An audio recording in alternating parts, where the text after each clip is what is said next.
आप देख रहे हैं नेट्रिक न्यूज, साहस सच कहने का।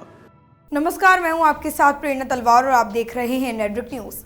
पुलवामा में 14 फरवरी को हुए हमले के बाद देश में धारा 370 पर एक तीखी बहस छिड़ गई है, जिस पर कई लोगों का कहना है कि अब वो समय आ गया है कि राज्य में से धारा 370 को हटा दिया जाए। लेकिन ये बहस कोई नई नहीं है, बल्कि साल 2014 में राज्य में जब चुनाव हुए तभी से इस पर बहस चली आ रही है। आपको बता दें कि इस कानून के तहत जम्मू कश्मीर के नागरिकों के पास दोहरी नागरिकता होती है और साथ ही यहाँ के राष्ट्र ध्वज में भी अंतर होता है। तो चलिए अब जानते हैं कि इससे जुड़ी कुछ और बातें क्या हैं और नजर डालिए इन खास बातों पर।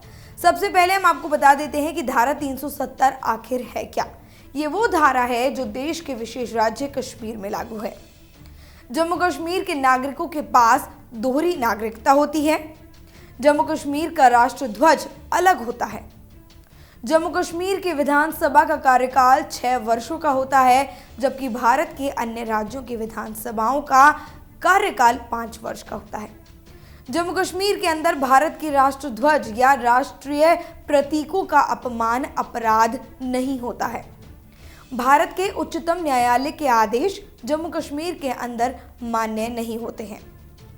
भारत की संसद को जम्मू कश्मीर के संबंध में अत्यंत सीमित क्षेत्र में कानून बनाया जा सकता है। जम्मू कश्मीर की कोई महिला यदि भारत के किसी अन्य राज्य के व्यक्ति से विवाह कर ले तो उस महिला की नागरिकता समाप्त हो जाएगी। इसके विपरीत यदि वो पाकिस्तान के किसी व्यक्ति से विवाह कर ले तो उसे भी जम्मू कश्मीर की नागरिकता मिल जाएगी। धारा 370 की वजह से कश्मीर में आरटीआई लागू नहीं है, आरटीई लागू नहीं है, सीएजी लागू नहीं होती है और भारत का कोई भी कानून लागू नहीं होता। कश्मीर में महिलाओं पर शरीयत कानून लागू है। कश्मीर में पंचायत के अधिकार नहीं है। कश्मीर में चपरासी को 2500 ही मिलते हैं। कश्मीर में अल्पसंख्यकों यानी कि हिंदू और सिख को 16% आरक्षण नहीं मिलता। धारा 370 की वजह से कश्मीर में बाहर के लोग जमीन नहीं खरीद सकते। धारा 370 की वजह से ही पाकिस्तानियों को भी भारतीय नागरिकता मिल जाती है।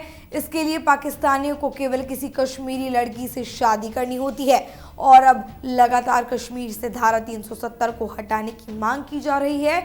लेकिन इसमें भी कुछ ऐसे लोग हैं जिनकी राय एकमत नहीं है। जी हाँ, आपको बता दें कि राजस्थान के राज्यपाल कल्याण सिंह का कहना है कि अब ये वक्त आ गया है कि जम्मू कश्मीर को विशेष राज्य का दर्जा देने से संबंधित धारा 370 को अब खत्म कर दिया जाना चाहिए। देखा गया है कि कुछ लोगों को छोड़कर सारा देश इस मुद्दे पर एकमत है। उन्होंने न सिर्फ इस धारा को हटाने की मांग की है, बल्कि आतंकवादियों के साथ उनके मददगारों और पत्थरबाजों पर भी कड़ी कार्रवाई करने की मांग की है। वो मैरिस रोड स्थित अपने आवास पर पत्रकारों से बातचीत कर रहे थे और इस दौरान उन्होंने कहा कि धारा 370 कश्मीर को हमसे अलग करती है। भारत की संसद जो कानून बनाती है वो जम्मू और कश्मीर में तब तक लागू नहीं होता जब तक वहां की असेंबली सहमति नहीं देती। अभी वहां 2 झंडे हैं। राज्य से बाहर का व्यक्ति वहां संपत्ति नहीं खरीद सकता। कश्मीर की लड़की किसी दूसरे प्रदेश के लड़के के साथ शादी नहीं कर सकती। यदि करती है तो उसके सारे अधिकार खत्म हो जाते हैं। जम्मू एवं कश्मीर भारत का अभिन्न अंग है और रहेगा। धारा 370 से अलगाववाद की बू आती है। चंद लोगों को छोड़कर पूरा भारत इस धारा को खत्म करने के पक्ष में है। ये कदम प्रधानमंत्री नरेंद्र मोदी ही उठा सकते हैं, दूसरे किसी में ये करने की हिम्मत नहीं। देश को मोदी की क्षमताओं पर भरोसा है। पुलवामा हमला पर उन्होंने कहा कि पाकिस्तान समर्थित आतंकवादियों ने पुलवामा में कायरतापूर्ण हमले को अंजाम दिया। इस हमले को लेकर पूरे देश गुस्से में है। इस हमले के खिलाफ पूरा देश एकजुट है। तो आपको बता देते हैं कि वहीं दूसरी तरफ बिहार के मुख्यमंत्री नीतीश कुमार ने धारा 370 को लेकर बड़ा बयान दिया है और सीएम नीतीश कुमार ने कहा है कि कश्मीर में धारा 370 को खत्म नहीं किया जा सकता और उन्होंने कहा कि धारा 370 का संविधान में प्रावधान है। उनका कहना है कि आतंकी गतिविधियों को रोकने के लिए धारा 370 को हटाने की कोई ज़रूरत नहीं है और मुख्यमंत्री नीतीश कुमार द्वारा 370 को हटाने के खिलाफ उनकी मांग देखी गई।